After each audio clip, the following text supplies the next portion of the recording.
did I overcome these? And this is the big thing that people who have phobias and fears need to do. And it came from me reading a book many, many years ago when I was in my 30s and after I studied at uni, and I realised that this book said, you know, you feel the fear and do it anyway.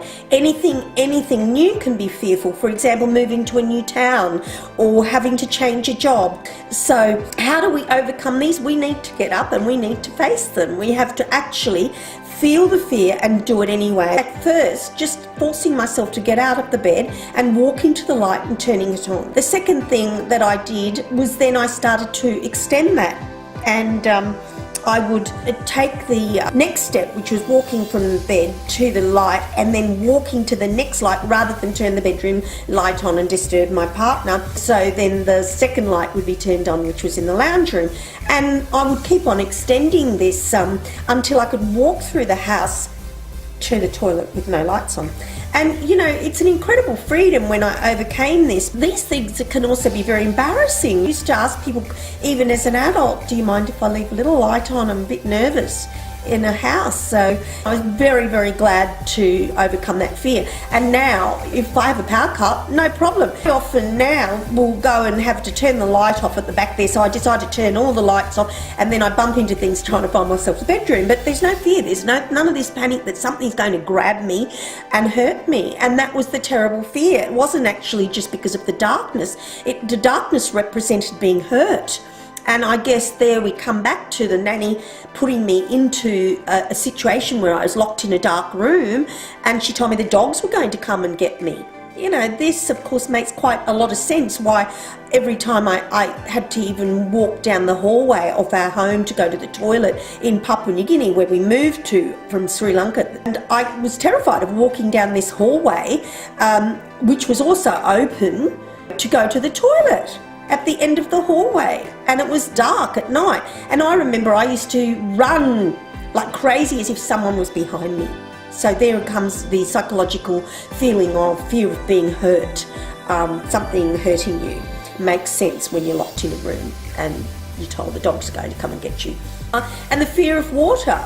I overcame this again by asking my second partner, you know, in my 30s, to actually come and swim beside me in lap lanes, and then I finally got him to stop. He came a few times and I said, it's okay, I'm going to try it. So first of all I would swim in the lane with one person on the other side swimming, the other person. I'd pick the lanes where people were close to me, and then finally I transferred to swimming alone. Now all of this time though, in the dark, facing the darkness and the water, I also spoke to myself continually and calming myself, breathing and saying to myself, look, it's okay, Jayne, you know, there's nothing in the darkness, it's just a fear, it's from childhood, keep on walking, you'll be okay, you'll be fine, this is an irrational thinking. And every time the fear sort of started to rise, I would rationalise my thinking by speaking to myself and telling myself it's all going to be okay. And I did this with the water the same way. As soon as I came up normally to where the pool starts to get deeper, and also seeing those little plug holes there, it's feeling like I was going to be sucked through the plug holes.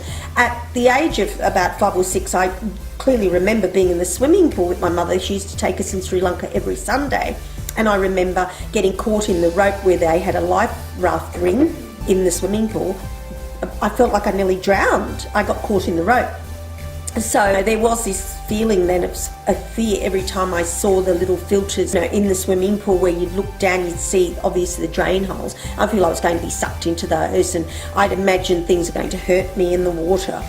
Again, if you've been held down as a child with your hands behind your back and buckets of water poured over your head, I mean, children need to feel safe, children need to feel protected, and thank God for my wonderful mum who always did protect us.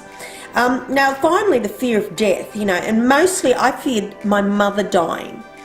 So I believe that was leaving my father so young at the time and being taken to another country where I never saw him again for 26 years. And perhaps, then seeing my mum as the only person who now would protect me. And again, also remembering that way of being treated by a nanny with the dark and the water would have also made me be very afraid of losing the very person in my life who protected me.